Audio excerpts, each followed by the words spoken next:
এক মাস সিয়াম সাধনার পর শনিবার উদযাপিত হবে পবিত্র ঈদ উল ফিতর।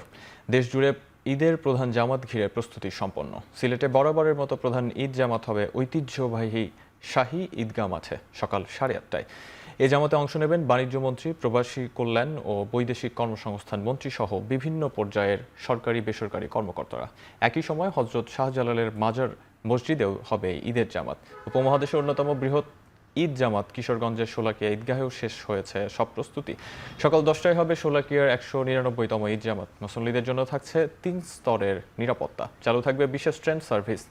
আবহাওয়া ভালো থাকলে এ জামাতে প্রায় 6 লক্ষাধিক মুসল্লির অংশগ্রহণের আশা করছেন সংশ্লিষ্টরা। দিনাজপুরের ঐতিহ্যবাহী গৌড় এ শহীদ বড় ময়দানেও প্রস্তুত ঈদ জামাতের জন্য। লক্ষাধিক মুসল্লির কথা মাথায় রেখে তৈরি করা হয়েছে একাধিক প্রবেশপথ ও ওয়াচ টাওয়ার।